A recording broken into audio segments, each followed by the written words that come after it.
Cheryl Gutierrez, and this is the Spartan Times, where we bring you the latest news around campus. Let's get started.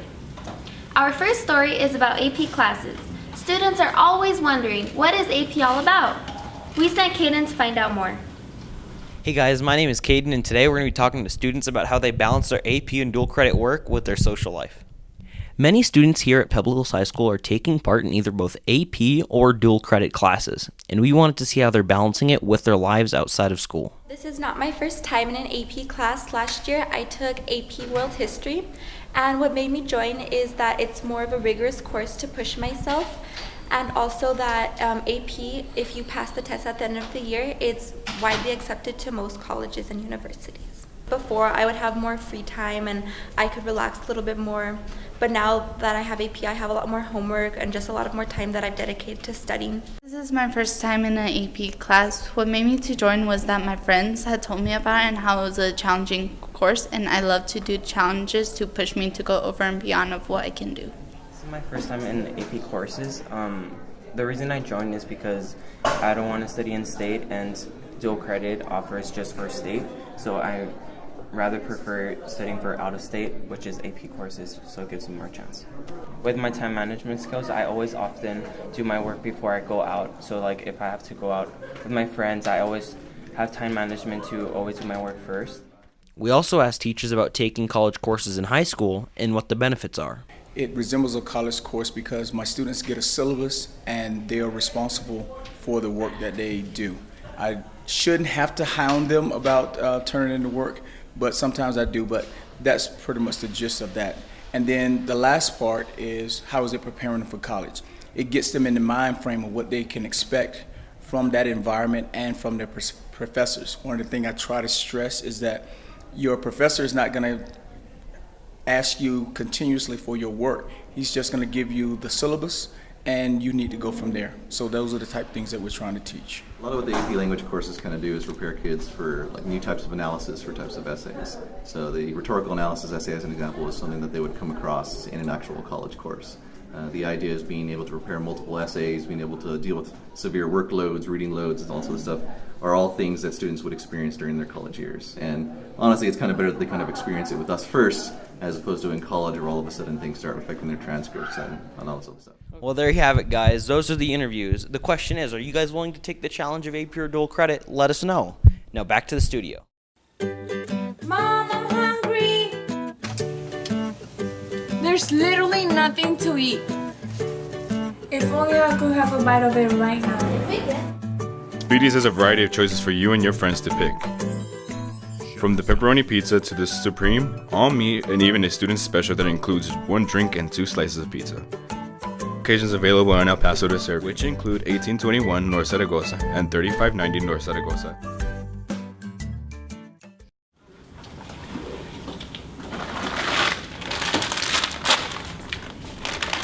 As we all know, there is more than one place to buy snacks around campus. But is it allowed? We sent out Jocelyn with our art team to find out more. Have you ever bought chips or candy from someone's bag? Just like you and me, many students have been making money under the table. But like we all know, this business is not allowed in school. Well, I don't think it's fair that the administrators get mad at you for selling like chips and stuff like that, because it's not like we're actually doing something bad. Like if it's actually for something that's like referral worthy, then that's something that you should be getting mad at students at. Like it's not like they're doing it just because they're trying to make everybody fat. We had the privilege to go talk to our Pebble Hills administrators. So the reason why students aren't allowed to sell for their own personal gain is because every type of food that's sold here on campus needs to first be cleared or go through CNS, which is Child Nutrition Services.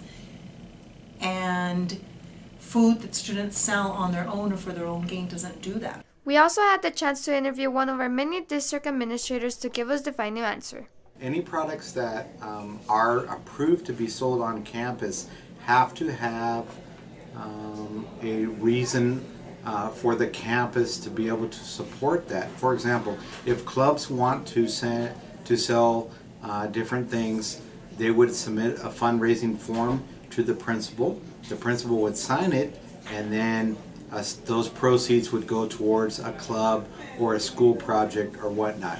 Thanks to our Pebble Hills administrators, we had the answer as why students shouldn't be selling chips or candy out of their bags. This was the Mystery of the Week. We are the IT, and see you next time.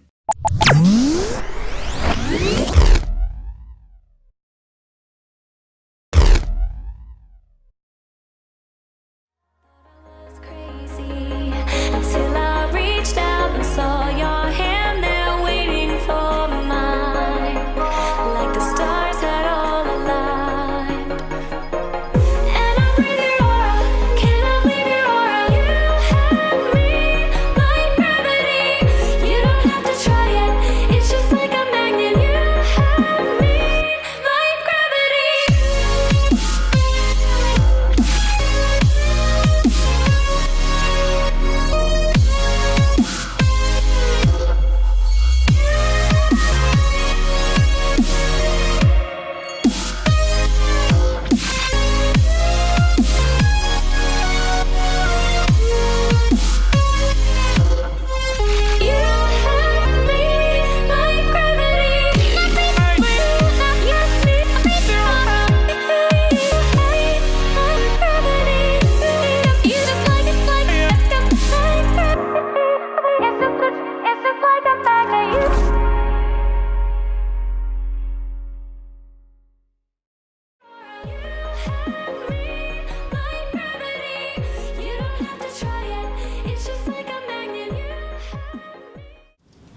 If you would like your car featured on a future episode of the Spartan Times, hit us up on Twitter. With Halloween just passing, everybody knows we eat candy and dress up. But what is the true meaning behind the holiday? Anthony is here to tell us all about it. Halloween is a beloved tradition. Everyone has something to look forward to, whether it's the candy, the parties, the thrill of being scared, or even some classic horror movies. However, Halloween wasn't always meant to be fun. In fact, the tradition was originally created out of fear. Halloween's original name was Sahim, and it took place on November 1st. Originally, people believed the day before Sahim, on October 31st, the dead would rise and come back as ghosts. So they would leave goods at their doorsteps in order to keep the ghosts at bay. And whenever they would leave the house, they would wear disguises in order to hide themselves among the dead. Later, the Christian church changed the name from Sahim to All Saints' Day, and the day before that was named All Hallows' Eve. All Hallows' Eve was later shortened and called Halloween. Trick-or-treating was originally known as Soling and Gizing, and this tradition was found in Great Britain. Soling was when the poor went to the wealthy people's house asking for bread, and in return they would pray for their dead relatives. Gizing, however, was meant for kids. They would go from house to house telling jokes, dancing, or reciting poetry, and doing this they would get candy, money, food, or wine. Years later, the Americans revived the tradition, but instead it was called trick-or-treating, where the kids went from house to house collecting candy. At first, it was mostly about the tricks rather than the treats, but as the years went on, it started becoming more family-orientated. Today, Halloween is the second most expensive holiday in the year. Americans spend about $2.6 billion a year on costumes alone, so when you include the candy, the total comes about $6 billion. No matter what Halloween means to you, whether it's the candy, parties, the thrill, or the movies, they all have the same history.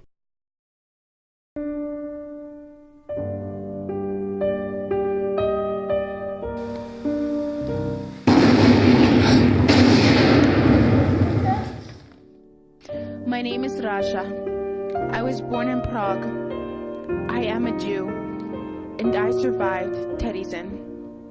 Mother, father, Pavel, Irka, Irena, Hansa, they're all gone, and I am alone. But that doesn't matter. Only one thing matters, is that I survived.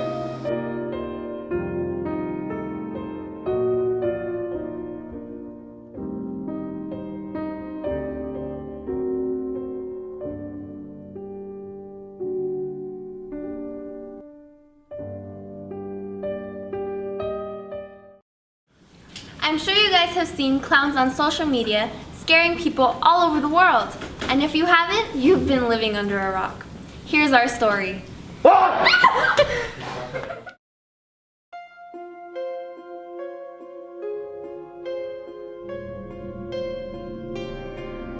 With Halloween just passing, the cute, adorable clowns we have come to know aren't as innocent as we thought.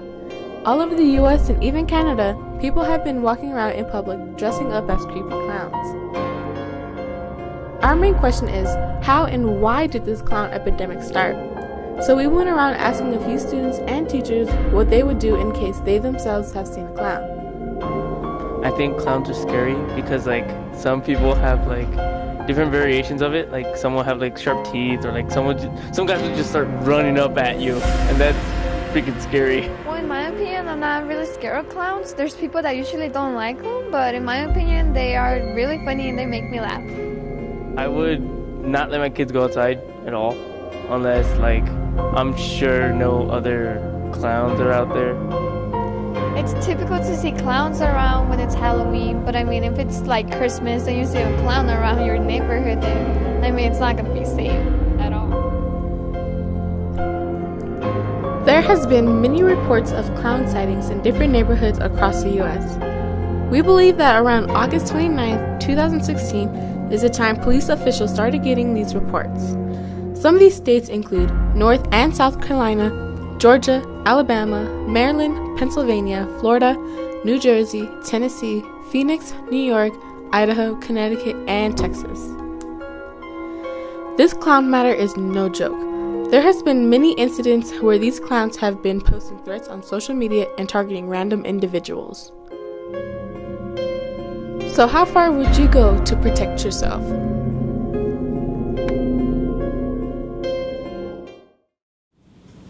Well, Spartans, that's it for this episode. Make sure to follow us on Twitter and like and subscribe on YouTube to catch us on our next episode.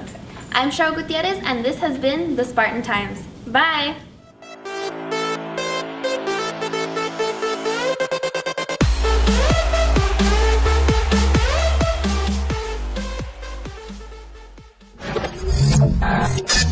What?